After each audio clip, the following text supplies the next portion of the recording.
Hello students, अभी जो हमने टॉपिक करने जा रहे हैं उसका नाम है differential equation reducible to linear equation with constant coefficients. ठीक है, इसको और हम कहते हैं कॉची लीनियर इक्वेशन भी बोलते हैं। ठीक है, तो अभी तक जितने भी अपन ने क्वेश्चन जो टॉपिक अपन पढ़ते जा रहे हैं, linear differential equation of higher order with constant coefficient, जो अपन ने टॉपिक पढ़ा हुआ है, लास्ट वीडियोस आपने उसमें देखे हैं।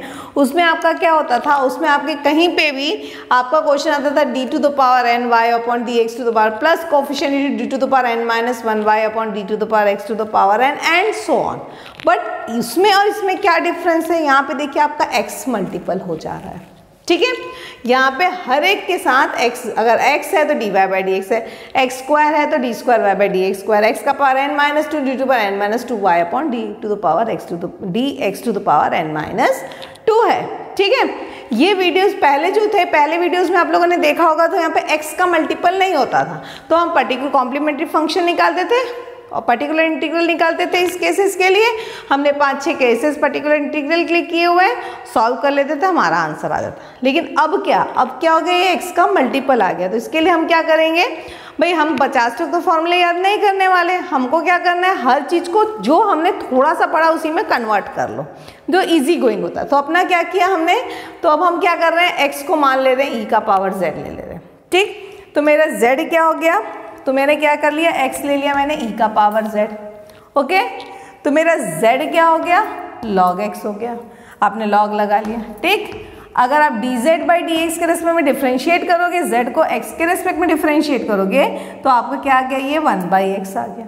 ओके, हमने इतना काम कर लिया भाई, हमने कुछ नहीं, हमको हर क्वेश्चन में इतनी चीज़ों को ध्यान में रखना है। ठीक है, अब आ गया dy बाई डी एक्स, सबसे least value dy by d x. भाई x को तो मैंने z में कन्वर्ट कर लिया, चेन रूल लगाइए, आपको क्या करना पड़ेगा, dy by d Z into D Z by d x करेंगे। इस D Z by d x की वैल्यू क्या है, ये इक्वेशन 3 है, 1/x।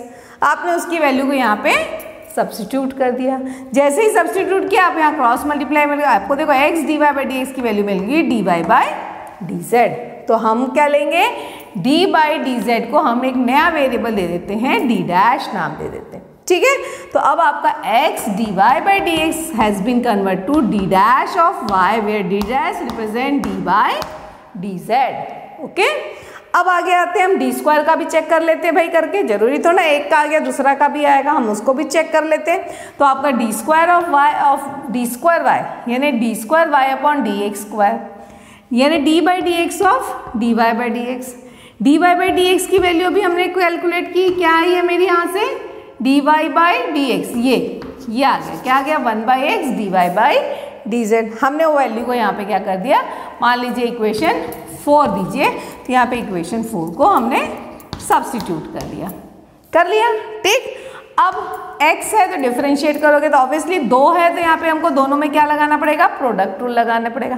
पहला वाला x है तो डायरेक्ट हमने पहले वाले को डिफरेंशिएट किया, तो -1/x² dy by d x आ गया, फिर 1/x। अब ये करेंगे, फिर वही प्रॉब्लम, ये x है और ये z है, नहीं हो सकता, अगेन हमको चेन रूल लगाना है, तो हमने क्या लगा, d by d Z dy by dy by d Z into D Z by d x. ठीक, इस D Z by d x की फिर वैल्यू मेरे पास क्या है, 1/x, उसको सब्स्टिट्यूट कर दूंगी, तो क्या आ गया यहाँ पे, -1/x² dy by d Z plus ये 1/x और ये 1/x, क्या मिल गया, 1/x² D square y by, ये आ गया ना, इसको करोगे तो क्या आएगा, d square y by d z का स्क्वायर आ गया। अगेन आप इस स्क्वायर को यहाँ मल्टीप्लाई कर ली, देखिए x² d square y by d x square, क्या मिल रहा है आपको, -d dash of z plus d dash का स्क्वायर। तो आप इसको सिंप्लीफाई करके लिखोगे तो क्या जाएगा, d dash into d dash -1। उसी तरीके से जब x क्यूब के लिए करेंगे तो क्या जाएगा, d डैश -1 d डैश -2। अगर x का पावर 4 आ जाएगा तो क्या जाएगा, d dash -1 d dash -2 d dash -3।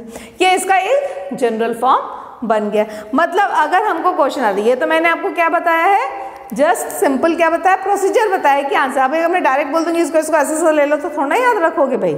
ठीक है, आपको पता तो होना चाहिए कि चीज़ें आती कहाँ से हैं पहले। ठीक है, तो ये है पूरा इसका डेरिवेशन। मेरे ख्याल से डेरिवेशन में कोई प्रॉब्लम नहीं, सिंपल चेन रूल लगा हुआ है। ठीक, तो अब कोई भी क्वेश्चन आता है तो हमको क्या 3 चीज़ ध्यान रखनी है। अगर कॉची है, अगर कॉची का केस आ रहा है तो हमको क्या लेना है, सबसे पहले हमको ध्यान लेना है हमारा जो चीज़ है हम उसको पहले लिख के रख लेते हैं, ठीक है। क्या हम क्या लेंगे, हमारे पास क्या आ गया, हम ले रहे हैं कभी भी कॉची का क्वेश्चन तो x इक्वल टू क्या ले लेना है, e का power z, z equal to क्या आ गया मेरे पास log x, ठीक है। फिर हमारा क्या आ गया x dy by d x क्या हो रहा है d dash of y, x square d square y by d x square क्या आ गया d dash into d dash minus 1 of y। अगर यही x cube d cube y upon d x cube आ गया तो क्या आ जाएगा d dash minus 1 d dash minus 2 into y. तो इतनी चीज़ें हमको ध्यान में रखनी है और किसी भी क्वेश्चन में हमको कन्वर्ट करना है, ठीक है। हम सॉल्व कैसे करेंगे, चलो एक क्वेश्चन हम उठा लेते हैं। जैसे कि अगर मैंने एक क्वेश्चन उठाया x square d square y by d x square minus 3x d y by d x plus 4y equal to 1 plus x का होल स्क्वायर, शायद यही क्वेश्चन है, राइट। 1 प्लस एक्स का होल स्क्वायर मैंने ले लिया, ठीक। देखते ही समझ में आया डी वाई के साथ x है, d square y by d x square, d square y by d x square के साथ एक्स स्क्वायर मल्टीपल है, यानी ये कॉची का केस है, ठीक है। अभी तक जितने हम क्वेश्चंस कर रहे थे उसमें ये x नहीं हुआ करता था, ठीक। अभी ये x है यानी x है यानी क्या है कॉची का केस है। आप क्या पुट करोगे सीधा x इक्वल टू ई का पावर है z equal to log x, ये तो मेरा स्टैंडर्ड है। मतलब मैं डायरेक्ट क्या कर ले रही हूँ, मैं डायरेक्ट अब सब्स्टिट्यूट कर एक्स स्क्वायर यानी ये वाला क्या आ गया मेरा डी डैश माइनस 1, ठीक, minus 3 d dash plus 4 of y equal to 1 plus what is x e का power z into whole square. यह डी डैश यानी क्या लिया था अपन डी बाई डी जेड, ये याद रखेंगे। अब हम डिफ्रेंशिएट कर रहे हैं विथ रिस्पेक्ट टू z। हमने जितने क्वेश्चंस किए वो विथ रिस्पेक्ट टू x था, अभी हमारा पूरा आंसर किस में आ गया z पे आ गया। ये जो चीज़ है ये ज़्यादा जरूरी ध्यान देने की है, ठीक है। तो ये क्या आ गया मेरा, देखिए डी डैश का square minus d dash minus d dash यानी क्या हो गया minus 4 d dash plus 4 of y equal to ये लिख लो e का पावर 2z प्लस 2e का पावर z प्लस 1, ठीक। अब यहाँ पे कॉम्प्लीमेंट्री फंक्शन निकाल लीजिए, दिख रहा है मेरे को d माइनस 2 का होल स्क्वायर है ना, d की वैल्यू 2 और 2 आ गई, d की वैल्यू क्या आ गई मेरी 2 और 2 आ गई। तो कॉम्प्लीमेंट्री फंक्शन क्या होगा, पहले हम क्या लिखते थे पहले वाले में c1 प्लस x c2, क्यों लिखते थे x, because it was differentiated with respect to x। अभी जो मेरा ये क्वेश्चन है इसको मैंने किस में कन्वर्ट कर लिया है, differentiation with respect to z। तो मेरा आंसर कैसा हो जाएगा, ये ही मेन चीज है ध्यान देने के लिए। क्या आ जाएगा c1 plus z c2 e to the power 2z। c1 plus मैंने क्या किया, कुछ नहीं किया, फॉर्मूला मेरा वही है, मैंने फॉर्मूला में भी कोई चेंजेस नहीं की है।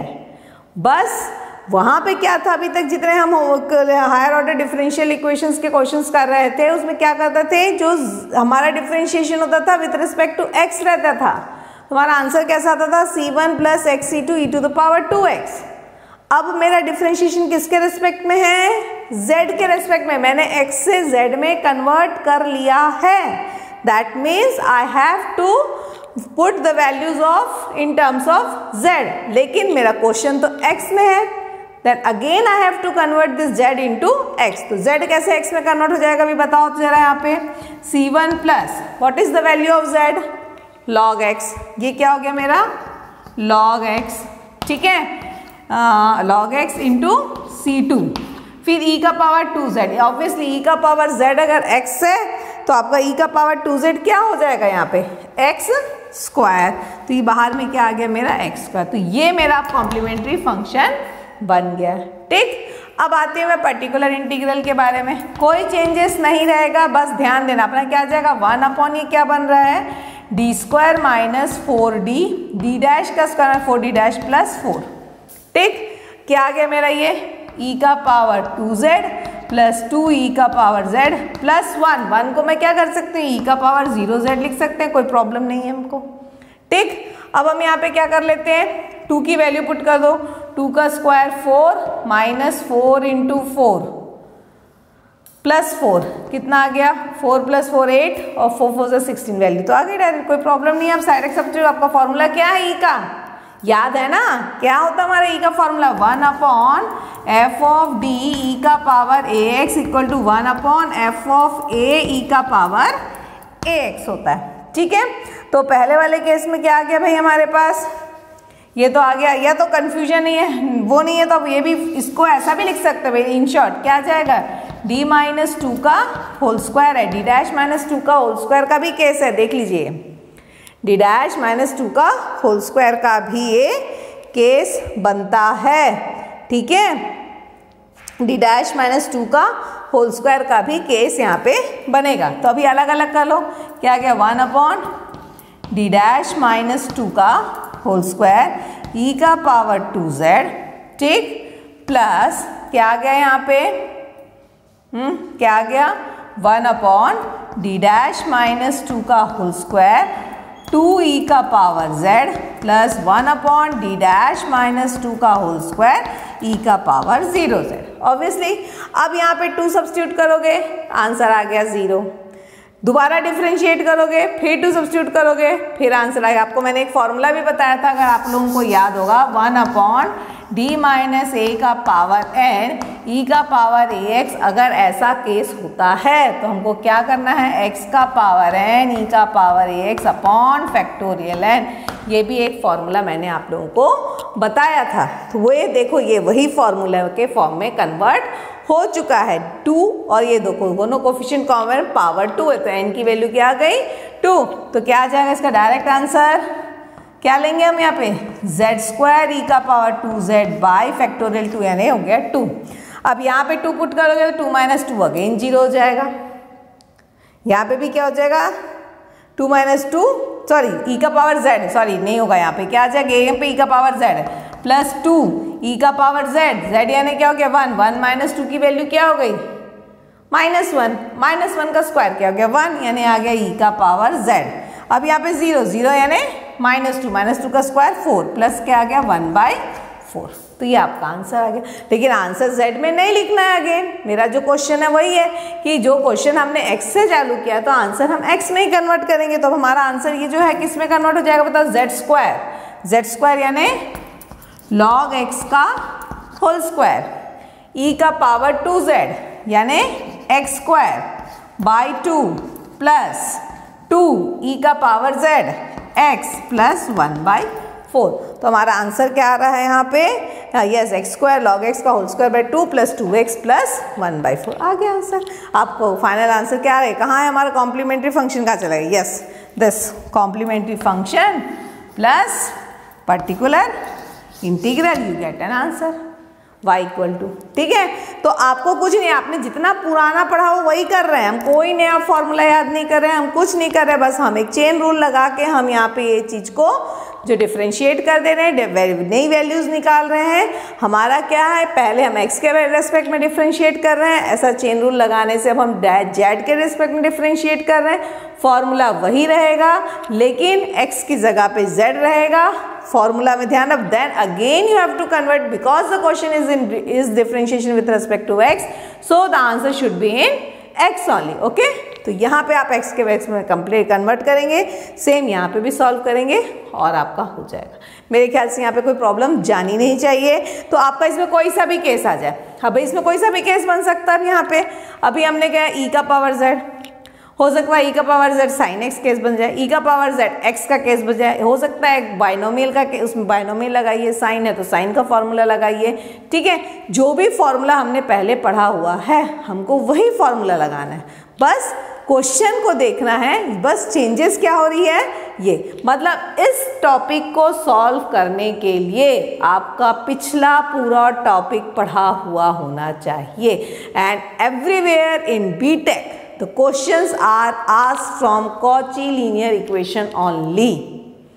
मैक्सिमम क्वेश्चन, एक क्वेश्चन जरूर Cauchy linear equation से रहता है। क्यों? क्योंकि यहाँ पे और इसको पढ़ने के लिए आपको पूरा पर्टिकुलर इंटीग्रल और कॉम्प्लीमेंट्री फंक्शन पढ़ा हुआ होना जरूरी है। तो आपका एक क्वेश्चन कहीं से नहीं जाएगा। तो अगर आपने ये टॉपिक अच्छे से प्रिपेयर कर लिया, लेकिन ये टॉपिक कब प्रिपेयर होगा? जब तक पिछला पूरा नहीं पढ़ा हुआ रहेगा। मतलब ये टॉपिक क्या है? तो पिछला ABCD है, तो वो पढ़ोगे तभी आपका अल्फ़ाबेट बना रहा है, राइट? तो ये चीज़ें आपको होनी चाहिए, ठीक है। तो मेरे ख्याल से अगर कोई भी डाउट है तो आप मेरा टेलीग्राम ग्रुप ज्वाइन कर लीजिए, और डाउट्स के लिए जो भी क्वेश्चंस देंगे उसका सॉल्यूशंस आपको तुरंत मिल जाएगा। और अगर आपको मेरा वीडियो पसंद आ रहा है तो वीडियो को क्या करना है? लाइक करना है, शेयर करना है और सब्सक्राइब करना है। शेयर करिए, जितने से जितने स्टूडेंट्स को आप शेयर कर सकते हैं करिए, because it's only for students, right. तो जितना आप लोगों को जो भी प्रॉब्लम है, अगर आपको कहीं पे भी कोई टॉपिक पे अगर डाउट आ रहा है, मैं तो 1 या 2 क्वेश्चन ही कराती हूँ, ठीक है। लेकिन अगर आपको और भी क्वेश्चंस प्रैक्टिस कीजिए, कहीं पे भी डाउट आ रहा है आप बिल्कुल पूछिए, any time your questions will be solve. Okay, have a nice day.